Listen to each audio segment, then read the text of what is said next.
No, man, I'm from like last year when we did the love conversations in the car, we got a great response on it, and I decided to keep it going because people have been asking about it again. So here we are, Love Talk Part 3, 2022. So AJ, you got any questions you want to ask me? Anything you thinking right now? Because you said something earlier when we were talking. You said something about patterns. You were trying to recognize certain patterns or something like that. Yeah. Wow. I don't even know where to That's start, pretty but interesting. Well, no, it was pretty interesting that you said that because, like, through the past year, one of the things I was trying to identify myself with is like the patterns of being in a relationship and dating. Like, all right, have I done this before? Have I been here before? How to recognize it and how to go from it. You know, like if I see or felt myself doing certain things, I had to kind of like stop and pause. And that's when you kind of like, you get to a point in place where you stop and you think about your actions or what you're doing when you feel something that reminds you of something else. I guess it's a trigger in a sense. And everybody got triggers. I don't care what you say, who you are. Everyone has a trigger when it comes to past relationships. But it's how you manage those triggers and how you manage those emotions and feelings. Which I guess a lot of times too, I think people confuse the two between emotions and feelings because they're not the same thing. They're like two sides of the same coin. You got, the emotion to me where I think it's more internalized. It's more of an action in a sense. It's more of I guess like love.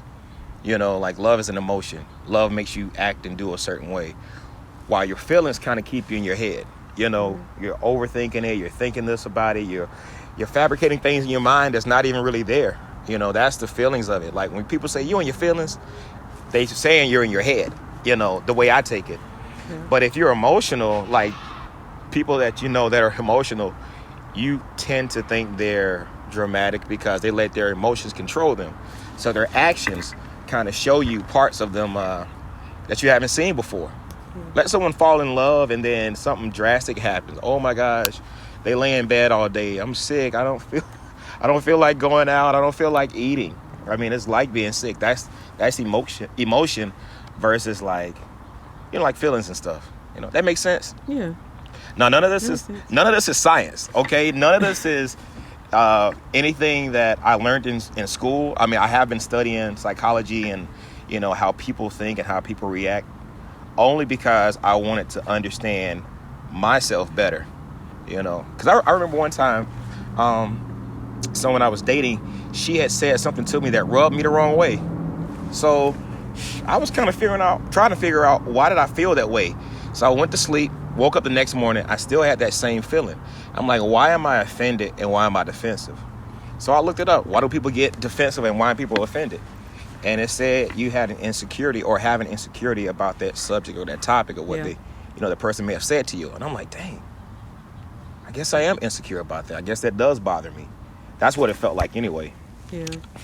And I was able to identify and isolate it. And I was able to work on whatever that insecurity was. I don't even remember what it was at the time. But it was good to be able to say, hey, man, I'm a man and I have insecurities. Yeah. Which a hard lot of for men times. to admit, so Say what now? I feel like it's hard for men to admit that. So Oh.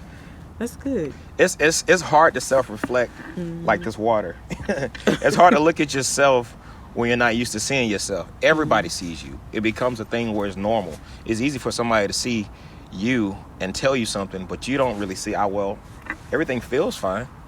That's the feeling, that's the thought. Everything seems fine, but other people can see the reflection that when you finally look in the mirror or look in the water and see your reflection, you see something staring back, you notice what everybody else has been seeing and saying all along. So what do? You either try to run from it and not look at it and face it, or you actually work on it. Yeah. And try to become better looking emotionally. Yeah. But it's so much that love, from what I've learned in the past year, has kind of taught me. And as I was working on myself and have been working on myself, trying to find the right person and all this stuff, that whole thing, I had to realize I need to find myself first when it comes to wanting to be with someone. there were 4 things that I identified as 4 keys to people that what they need. I call them the 4 tires, and I'm gonna explain why.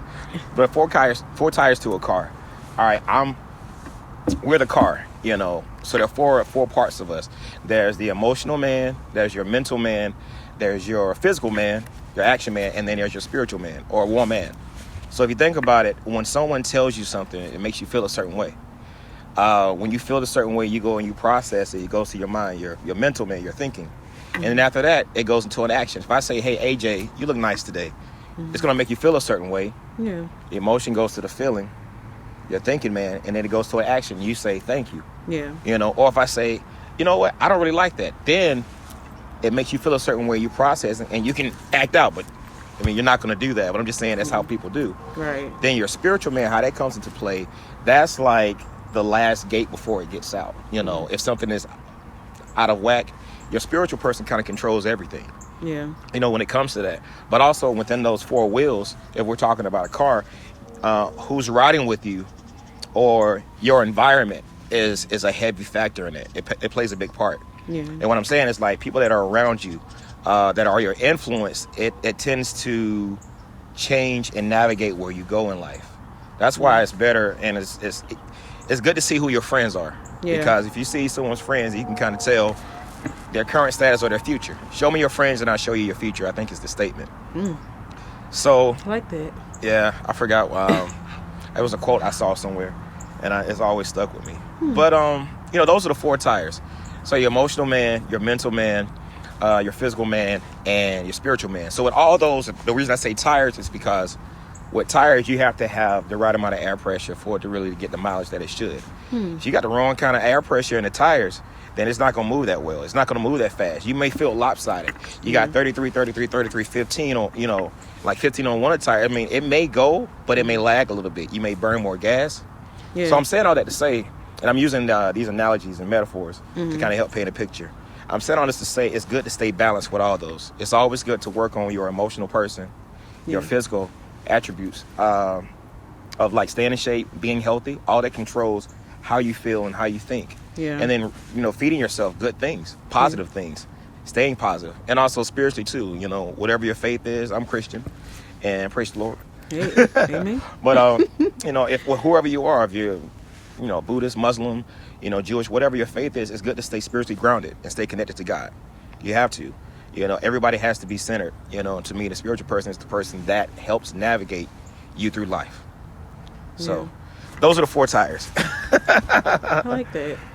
Yeah. I forgot when that came up, but I was talking to my oldest daughter, Carson, who's dating now. Oh. Yes. How old is she? 14. Dating? Carson is dating, but here's the thing. When I found out she had a boyfriend, I wasn't mad, I wasn't upset, because we had already kind of went through a season where I was like, well, you're not going to do this, you're not going to do that. I had to relearn her. I had to relearn Carson. And now Layla's kind of right behind her. You know, she'll be 12 soon. Wow. And, you know, so there was that. But I think because I came at it from a standpoint of being understanding and not trying to control her, because her feelings, she's going to feel what she feels at that age. I was there. I know what it's like. So all I do now, if it comes to something that she wants to do, like dating somebody, I give her advice. I say, you can do this, you can do that, you choose. But I recommend this, but here are your options. And then she chooses the options, and whether it's the right one or not, you know, she finally makes a decision where she understands why I've been saying what I've been saying. You know, so just navigating through that, helping her understand her feelings, her emotions, her mental and love has been it's been fun. I'm not gonna lie. Like because of that, she tells me everything now. She doesn't, well, I don't want to say she tells me everything, but she's more talkative. You know, she explains a whole lot more about what she's feeling versus before when she used to keep it in. Yeah. Which I love that. It's you can't beat that with a stick. Yeah. You know. Yeah. Am I talking too much yet? No, man, you're still good. That sun's dropping. Woo. Ooh, it's cold. Yeah, it is. But I don't Marcus know. got me freezing, y'all. Oh man, I'm sorry. No. But you know, there's always things that like I had to learn. You know, and I think I spoke about it on one of the last videos I posted last year. Like versus love. You know, liking someone first before you love them. Yeah. Most recently, I was dating someone, and we were talking, and like we both said, we loved each other, but at a certain point, I said, like, I love you. She said, but I want you to like me. And I was like, I do. And I assumed, I expected her to know that I liked her. But when she said it, it was important for me to know, like, a person really wants to feel like you like them, because love changes, it fades. Like we talked and spoke about last time, love is a choice. We choose love. We choose a person. We choose to be a certain way. We choose to ignore red flags, or we choose to run to this and run to that and deal with situations or not. All of that is love. Love, is a muscle you have to work out constantly. Yeah.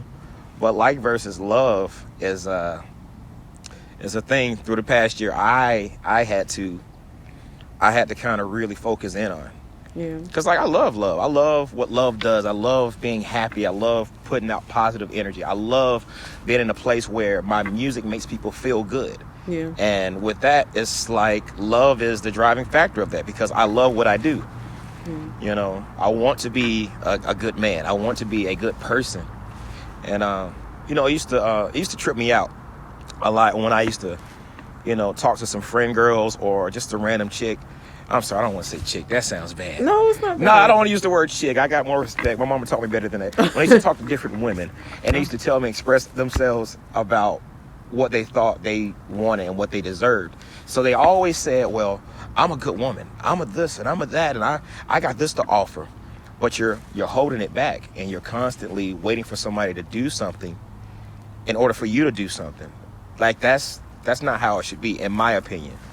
If I'm saying I'm a great guy and I'm a good dude, every time I'm getting in a relationship, if I'm always waiting for someone to do something and I'm always reactive, I'll never get anywhere. Now, like I said before, there's no science behind this. This is just through experience. Life and love and relationships, and people that I talked about that have been in 10-year, 15-year marriages. My brother Alpheus and Alexis, they've been married like over 15 years now, or 16 years. And they did a thing recently called Sweet 16. That was cool. Aww. For 16 years of marriage. Nice. And they have a beautiful relationship, and I've learned so much from watching them. And what I've done is I've tried to take some of those lessons of what they said. And also Will and Maggie, some of my supporters have said this, John and Lindsay, they said this: you have to outserve each other. If you're thinking about life and you're thinking about what life is about giving. It's not about taking. If I'm giving you, if I'm a tree, if I'm this tree right here, and it's hot and it's in the summer, and the tree has leaves, this tree is going to provide shade. The tree doesn't provide itself shade, but it can provide me shade. It's growing. And then what happens is this water is giving nutrients to the tree. So the water is giving to the tree is giving to us if we need shade. If we get hungry, we pull fruit from the tree. You know what I mean? Like, trees give. That's how we have to be, like a tree. We have to give to people. If we need to offer shade, a tree never eats its own fruit. When have you ever seen a tree eat its own fruit? True. I'm not going to eat my own fruit. You know what I mean? That sounds bad. I want somebody else to eat my fruit. Okay. Okay, Mark. It's getting cold. I'm gonna wrap it up. But seriously, life is about chances and limiting those chances. That's why I like playing golf, because golf is about strokes, and life is the same way. You want to get the least amount of strokes to get in the hole. Say that one more. Run that back. Yeah. Run that back. Yeah, run that back. One more I'm sorry. time. Let me clarify. I didn't mean it like that. It was something went wrong with my camera. That's why I said just run it back one more time. Yeah. Okay. Yeah. No, I was gonna say life is a reason I like golf is because life is about chances. And a chance in golf, I love the game because it's about getting the least amount of strokes to get into the hole. You want to make the least amount of mistakes possible to get the ball in the hole. If it's a par 4, it takes you 4 strokes to get a par. You got an eagle, you got a birdie, you got a par, which everybody you want to par the hole or better, and you got bogey. That's 1 stroke over. And I'm not trying to go into golf, but what I'm trying to say is the reason I like the game of golf, because you can use it to relate to life. Like, you want to limit your chances. my buddy Mike Phillips, when we played golf before and I spanked his tail. Ooh. I'm just playing. I'm just playing Mike. Actually, Mike is a great golfer, and he won that day, but I won a couple of dollars too. But no, Mike, when we were talking about it, he was, correcting some of the stuff on my swing, and he was talking about, how you should look at and approach golf.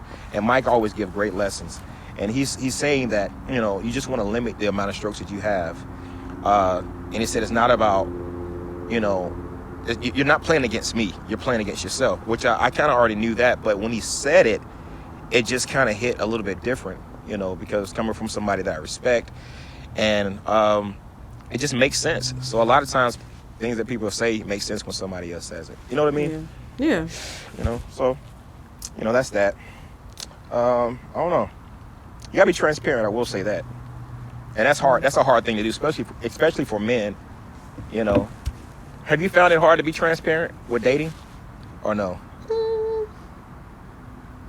I used to, not anymore. Really? Mm-hmm. I matured over time. Yeah. Transparency is like a level of like vulnerability. Yeah. Same thing. Two sides of the same coin. Like and love. Emotions, feelings. Like transparency is like, it's like, hey, can you not do that? Why? Well, because it makes me feel bad. Yeah. Everybody wants to have the presumption, or not presumption, or the they want to present themselves as being a person that has it together. Yeah. I had a word in my head and I lost it. It's okay. The glasses just made me look smart. But seriously, everybody just wants to like always, I don't know, they always want to be well. They always want to look well. Yeah. And but sometimes you aren't. Sometimes you're walking around and carrying hurt. Yep.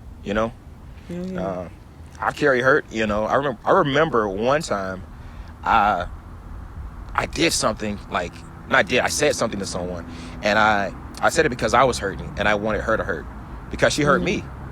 Yeah. But it was unintentional, or maybe it wasn't unintentional. I don't know. I just know I was hurting, and the fact that she was happy, it bothered me. I can honestly say that it bothered me, the fact that she was happy and I wasn't, because all I felt like she was happy without me with somebody else when I was in that space. Yeah. I was not okay. So I was like, I said something that I thought I should not have said, or I should not have said it in that manner. Yeah. Although it may have been right, I should have taken a different approach in saying it, because I believe, and it may not sit well with some people, but a person should never feel bad about what they say, as long as they keep in mind the timbre that they say it and the timing of when they say it. Yeah. If it's the right timing and it's the right tone, you can get it across well. Yeah. Because you don't want to try to keep holding on things inside of you that you've been, maybe holding and carrying about a person for a while. Yeah. If you're mad at me about something, like, tell me, but just find the timing and find the right words and wait to say it. You know what I mean? Mm-hmm. Like, but some people don't think you should say anything, but that's just me. If you have a cold and you're sick, you're going to take medicine. You're going to try to find a way to get it out. Yeah.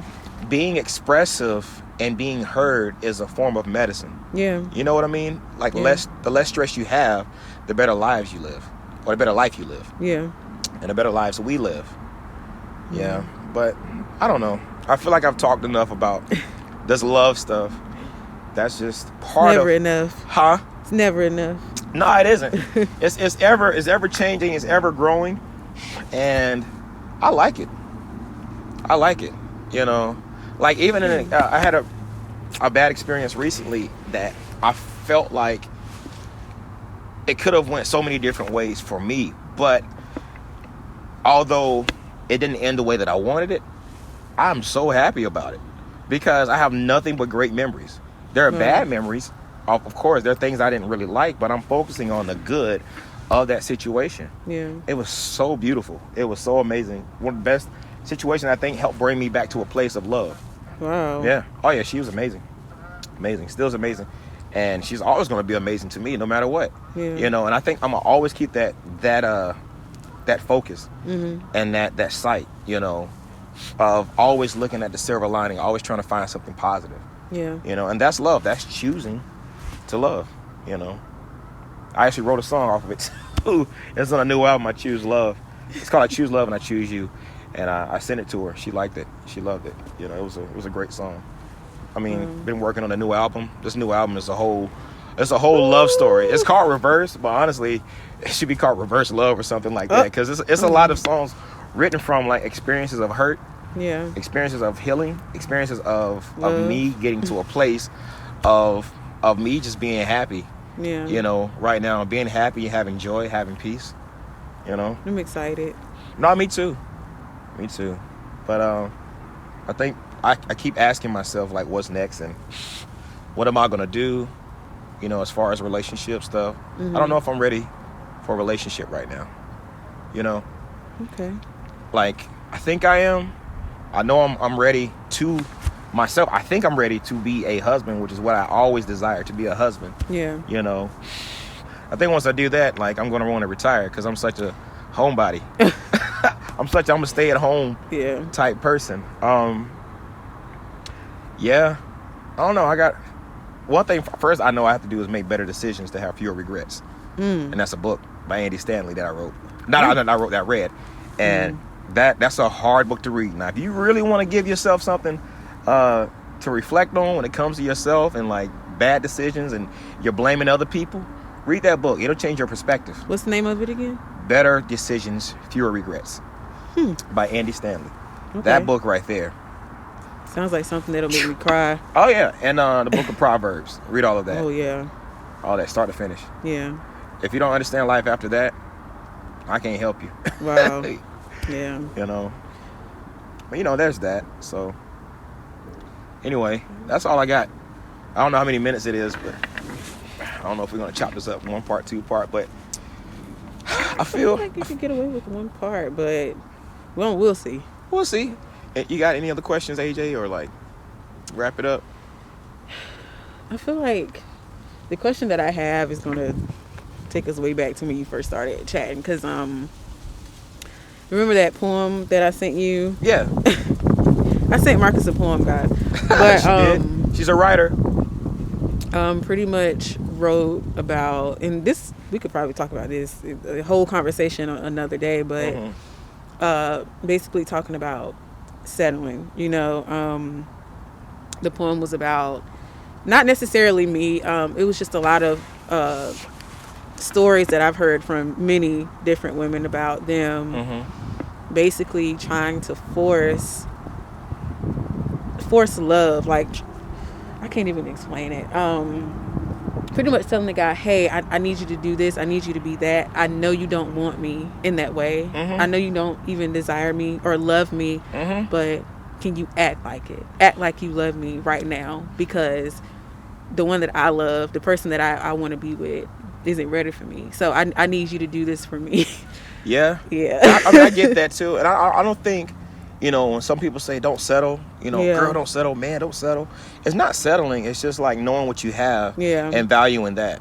Like, you're going to always feel like, oh, there could be something better out there. You're going to buy a car, you're going to be like buyer's remorse. I wish I had gotten the other car, because you're going to feel like it's better. But just be happy with what you have and focus on that. As far as like what you were just saying, like, you know, can't you act this way? Can't you do this? And like feeling forced. Yeah. That's kind of funny, because like in a previous recent relationship, there was something that happened in a conversation. Like, we had great conversations, and within the conversation, it was a thing of where I had to look back on it, because what let me get my words right. How I equated it was to when women, I'm trying to not make me sound like extra sensitive or anything like that. Gotcha. But you know, when women talk about, oh, you know, I want to get married, I want to do this and all that, you know, one of the things she talked about was about having kids, you know, and stuff like that. And talking about having kids. Sometimes when men hear that, we run. Ooh. You know, and it's like we hear baby, we're like, where's the exit? Yeah. But like, then I thought about it too. I equally was talking about, I want to get married, I want to be a husband. I wasn't trying to put pressure on her, nor was she trying to put pressure on me. But we had a conversation about it, and it was like, I had to realize, me talking about this is the same way men feel when women talk about having a baby. Wow. I had to realize and come to that understanding, like, what I was saying, like, I want to be a husband, made her feel like I wanted to get married tomorrow. Like, no, of course I'll marry you, you know, but I'm not trying to marry you like right now. Yeah. Every person has to spend, I believe, at least 4 seasons together before you make a step, you know, like that. Now, there are exceptions, But you know what I mean? Like spending a full year together, Yeah. winter, spring, summer, fall, that helps, you know, for you to see a person in every light. Yep. You get to see them hot, cold, rainy, windy, every season, you know. And yeah, that was spiritual seasons. spiritual season, yeah. But that was well, that's like similar to the four tires. Yeah, right. But you know, in that, it's just in that conversation, that is, it was interesting, like how that revelation came to me, because like as I was talking about it, and as she was saying, like, why do you want to be married? It made me think about when men hear that from women, like, oh, I want to have a baby, I want to do this. Yeah. You know, it's just a desire, you know, it's something that people want.